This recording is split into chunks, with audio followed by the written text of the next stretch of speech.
Welcome back to another episode of the Siobhan Speak Social Podcast. This one is impromptu and off the cuff because I got to get this off of my chest. So I made a post where I was talking about the things that I've survived, went through, and I know people have had it worse. And if I was ever elected, you couldn't pay me enough to fuck over the people that had been in this situation like me, right? And then I even revised it to be like, you know what? Forget what I've been through. If you elected me to represent you, I'm gonna do my job and I'm not gonna fuck you over. And someone felt the need to show me some love and be like, strong Black woman.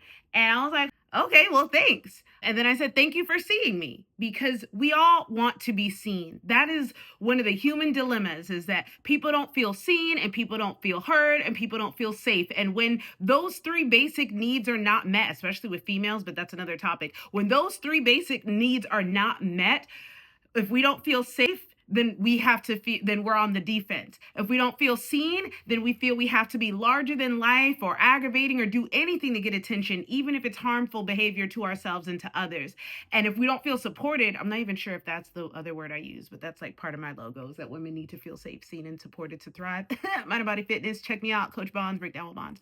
But no, we all want to be seen and we want to be heard and we want to be supported. And when we don't get those things, which are like needs that your psyche needs, or that a child even would need, we respond in that same childlike manner. So today I'm going to talk a little bit about inner child healing, projection, the purity test in the left and how it's killing us, but then also how we got to heal. As much as MAGA and conservatives and America has to heal, timing is everything. In fact, the things that I'm going to share with you right now, my mentor literally told me, do not, like 5 years ago, he's like, you better not, like, you'll never pop off. You'll get canceled right away if you say that. So now I'm speaking confidently because I can see and I can feel that we are in a place collectively where we're ready to receive messages like this. So I want to break down this interaction between myself and this young lady, and I want to point out those things that I talked about. The role of the inner child, talk about projection, talk about the left and how we're never going to get the same representatives that we see on the right when we treat people like this.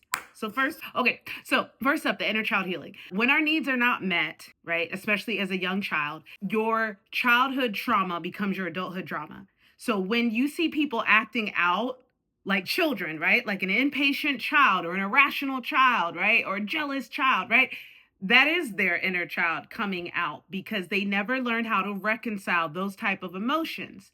I use this a lot in fitness when I'm coaching for women that have like impulsive eating. I'll go with binge eating too, not like, binging and anorexia, but like, they go crazy and they don't have any control over the food, whatever. So I use this analogy. I'm like, you have the emotional regulation of a toddler. Because when you have kids or a baby and they're crying and they're in a store and they're aggravating, what do you give them anything, give them gum, give them chocolate, give them pacifier, give them bottle. We give kids things to put in their mouth to pacify them. And so if you made it to adulthood and when you're happy, you eat. When you're sad, you eat. When you're lonely, when you're frustrated, when you're overwhelmed, for every emotion, if food is the solution, then yes, you have the emotional regulation tools of a toddler because that's all they knew to do. And so in the same thing, when I see this sort of behavior in adults, first of all, let me make this statement before I even talk about her behavior. I made this statement multiple times and I'll keep saying it. Like, I'm not going to talk down on Black women publicly unless they give me a reason to. I'm going to support women, especially Black women, unless they give me a reason not to. There's no reason for her to be like, well, why is she strong? What did she do? So I went back and I re-listened to my video again and I'm like, maybe she didn't see the words on the screen where I typed about like some of the stuff I did, because most people would say raising kids on your own without a lot of money is strong, right? And so she goes, I was like, well, did you see the words on the screen? And she goes, y'all just be writing stuff. So I was like, y'all just be reading whatever you want. Like, you were able to read this dude's comment and ask him, but you weren't able to read my own video because it wasn't about, you see what I'm saying? Like, it's not coming from a place of genuineness. So I tested the waters with her some more, and then just within a few interactions, it spilled out. You want a standing ovation for doing what's, asked of you, and this, that, and the other. So we're going to close the book on her anger for a moment and just start to dissect some of these comments. First of all, nowhere in there did I ask for a standing ovation. I shared my story, mentioned that other people have had it worse. and then said I would like to represent them and not fuck them over. Someone else giving me recognition triggered her. That's what happened. It wasn't about my video that she wasn't paying any attention to. She saw another woman of color, another pretty woman, got triggered by it, and instead of being able to get behind me and still support me, whether you think that I was just doing what needed to be done or not, that's also a whole other topic. Like, I hate that. But the inability to accept someone else getting recognition, if that triggers you, it might be a sign that you have not received that recognition and it's bothering you. I see this all the time in my fitness community. Well, I used to when I let petty women join, where they won't cheer other women on when they're losing weight, right? They're still mad or jealous it hasn't happened for them. And then when they finally lose weight or whatever, nobody's cheering for them because they have not cheered for anyone else.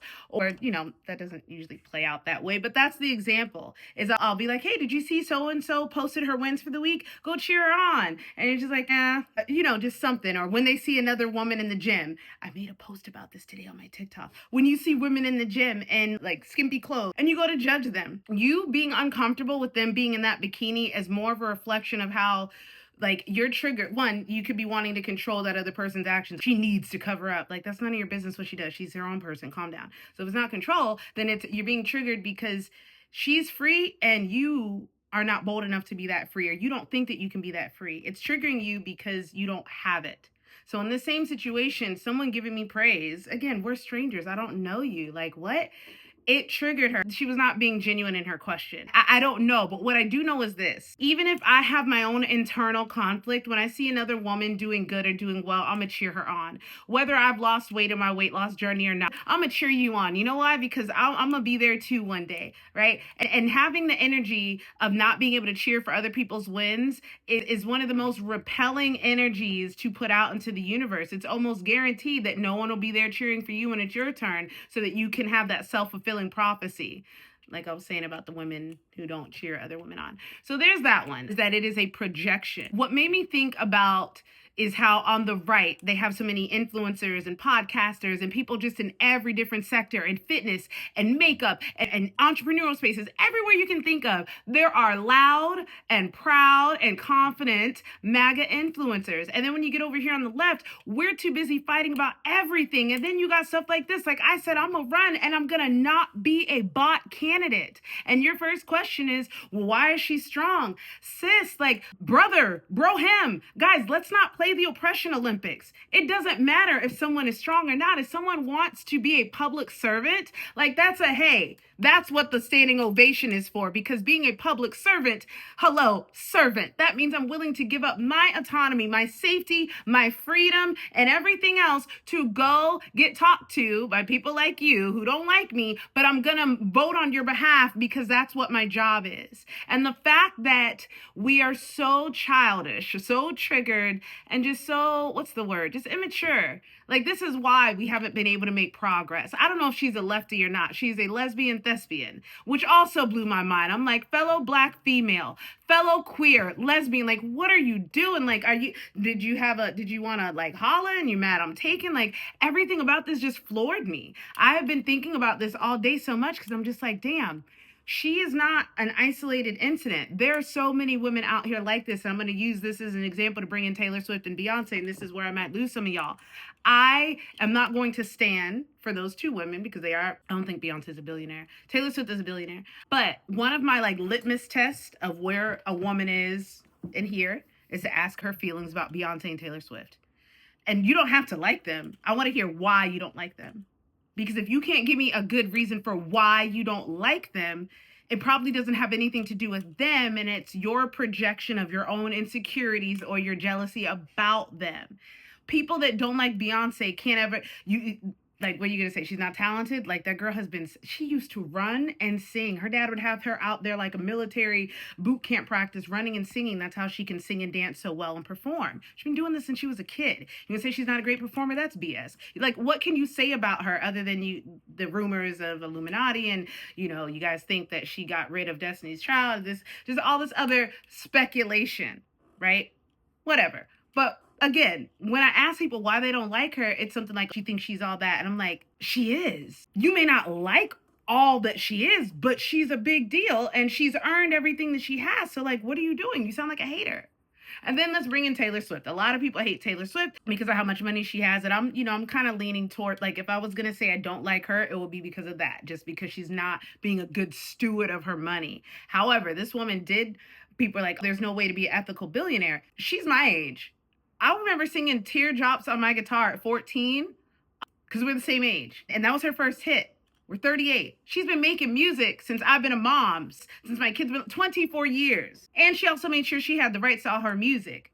She is a boss bitch. So whether you like her or not, don't knock the hustle of either one of those women. And that's what I'm talking about when I talk about solidarity, or me not talking junk about women or talking junk about Black women, especially when we're having this fight against the patriarchy. Like, this sort of behavior doesn't help. But at the end of the day, I understand that she using private jets is not ethical, and that's why people don't like her. And then her not giving money back, and then more recently, her husband or fiance's political or unpolitical affiliation, that she's bringing up a whole, lot of judgment there. I don't have a lot to say because I haven't been paying attention and I don't know. What I will say is this: if you can bring me real issues like that for your reason for not liking them, that's one thing. But most people don't. It's just like, I don't like her. I hate her music. And I'm like, you don't have anything to bring to the table that you are proud of. And so it makes you feel insignificant. Her success highlights your lack thereof. And too often, when people are insecure, they don't know how to deal with other people's success. They don't know how to deal with other people getting the spotlight. They don't know how to cheer for other people. And again, this is indicative of something that could have happened in their childhood. Maybe they never got to see what it was like to have people cheer them on. Or maybe people, nobody cheered them on. Nobody cheered me on. Like, nobody made sure that I was getting my grades. And when my mom was sick and in the hospital, everyone was paying attention to my mom being sick and my sister who was being out of control. So nobody cheered me on growing up. So there was this need for external validation so much growing up. I don't need it anymore now, but when I do get it, I thank people for it because I'm just being cordial and being online. It's not me asking like, hey, look at me. But yeah.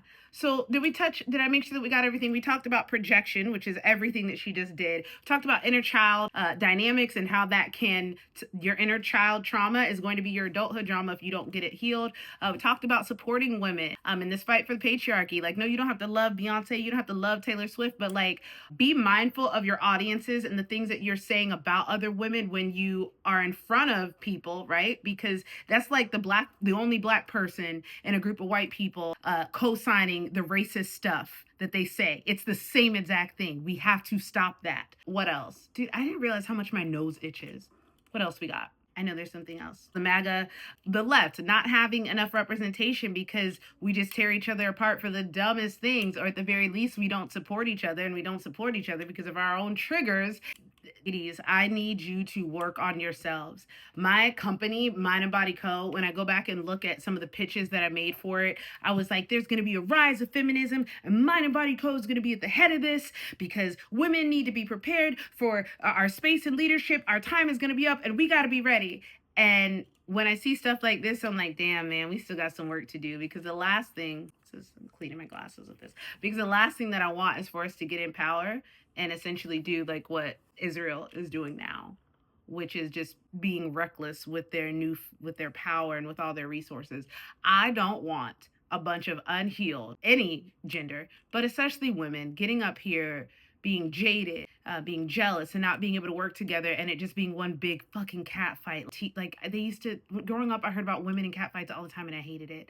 So it breaks my heart to see us do this to each other. We can be better than this. If you have a uterus, or if you wish you had a uterus, come on, stand together in this. Or if you are a brown uterus or want to hold a uterus person, come on, we definitely got to stick together. I can't, it baffles me, but I really mean it, guys. Please get therapy, whether it's BetterHelp. If you need a recommendation on therapists, I have a couple clients and past clients that are therapists. We can do this. You can do this. But it just starts with asking yourself one simple question.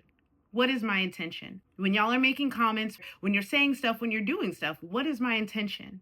And then you can follow it up with, is this action in alignment with who I want to be? Who do you want to be? What do you want to be known for? What do you want to be known for? And is your behavior in alignment with that? If not, become more aware of it and actively work to change it. It won't happen overnight, but when you catch yourself being petty or being jealous or just falling into old patterns that you have accumulated from your triggered childhood, become aware of it, love that part of yourself, and let them know, hey, it's safe for me to thrive. We don't have to do that. Hey, it's okay now. We made it through that time in our life. It's okay.